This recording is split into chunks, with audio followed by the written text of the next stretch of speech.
El mundo que habitamos hoy está definido por un exceso de ruido, exceso de velocidad y exceso de distracción.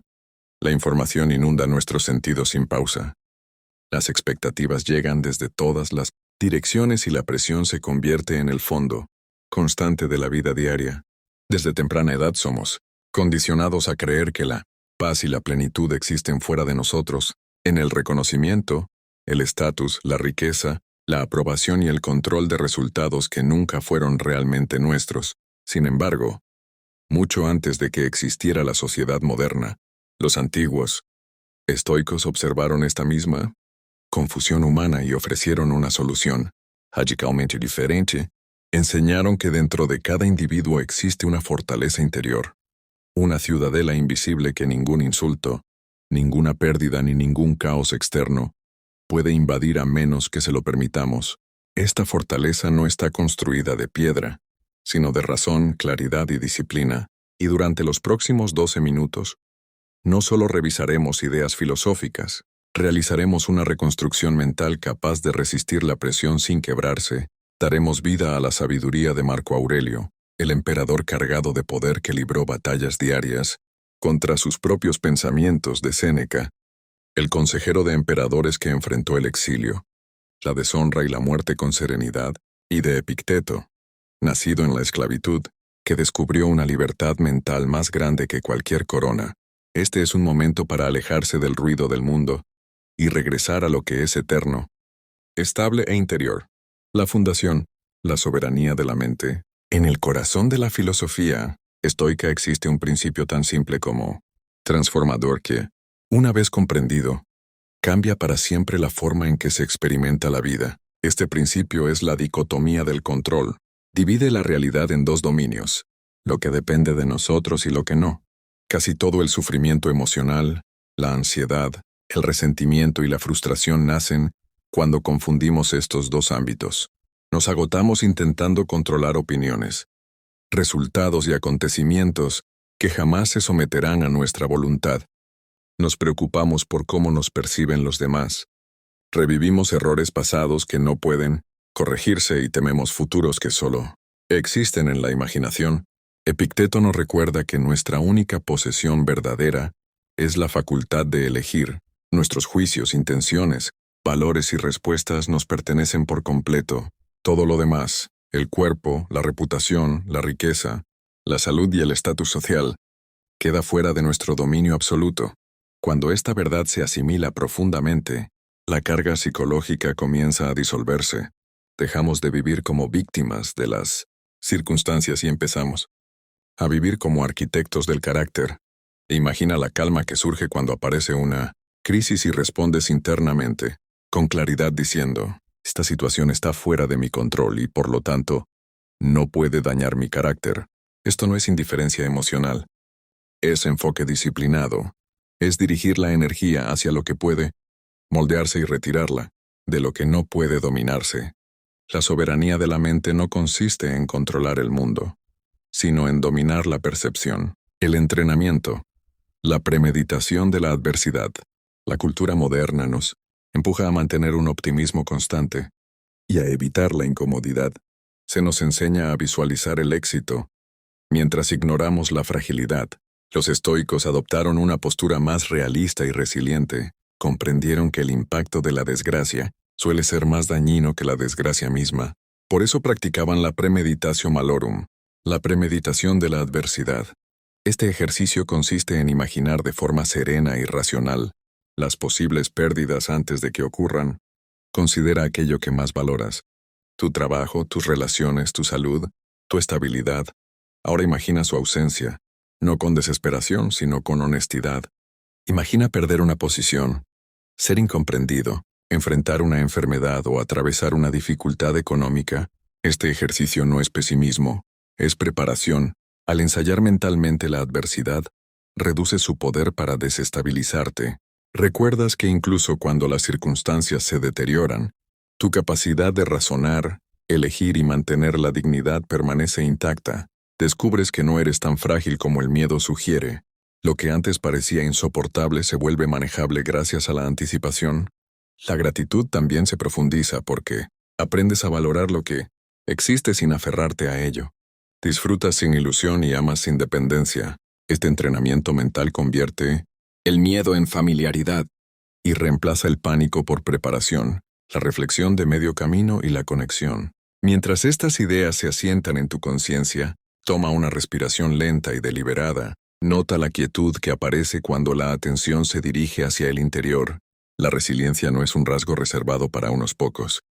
Es una habilidad que se desarrolla mediante repetición, reflexión y práctica consciente. Si esta exploración de la fortaleza interior resuena contigo, permite que a la comprensión le siga la acción. Apoyar este mensaje ayuda a que la sabiduría antigua llegue a quienes se sienten abrumados por la confusión moderna.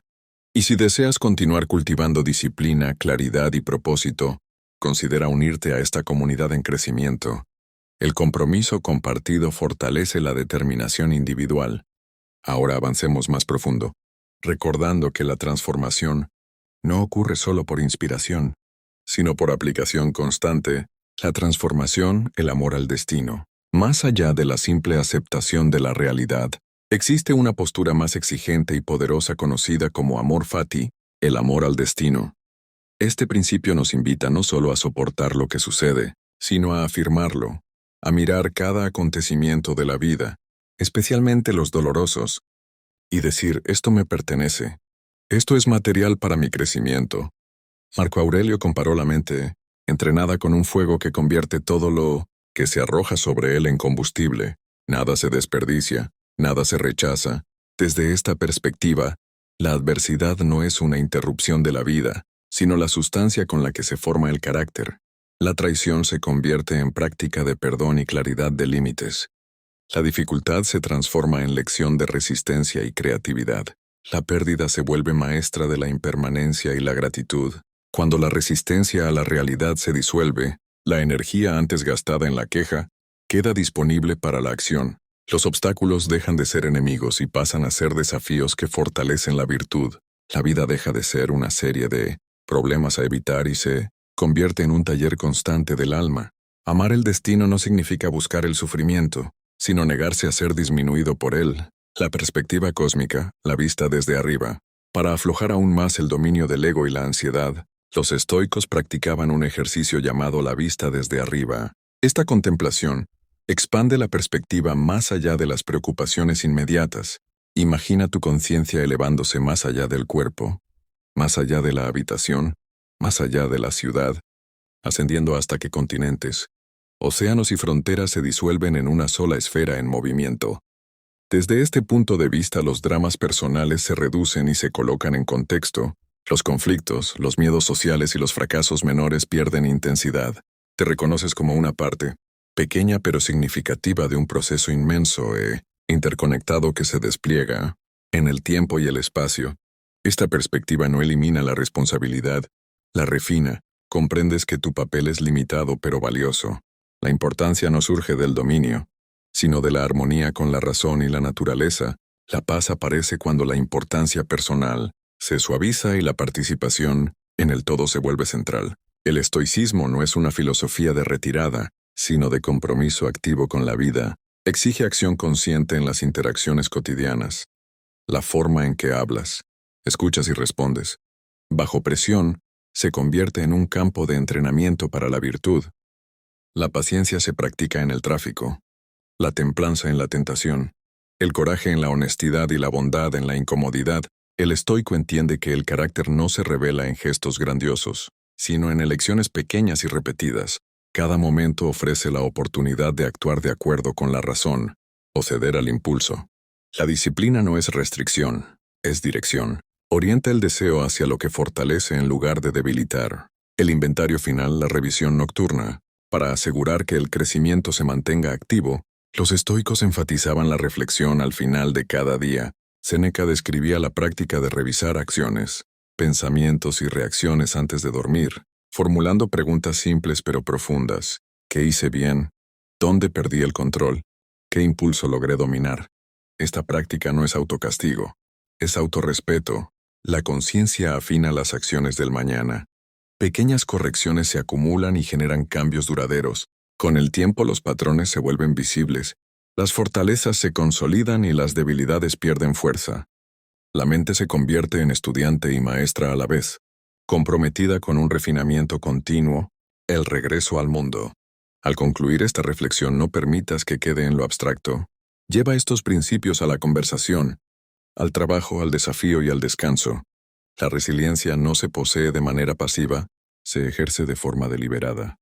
No estás obligado a controlar el mundo, solo a gobernar tu respuesta ante él. El dominio de la mente crea libertad en cualquier circunstancia.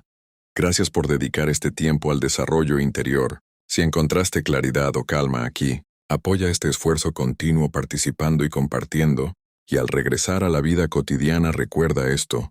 Los acontecimientos externos moldean las condiciones, pero el carácter determina la experiencia. Camina con virtud, actúa con intención y confía en que la fuerza más grande que necesitarás ya vive dentro de ti.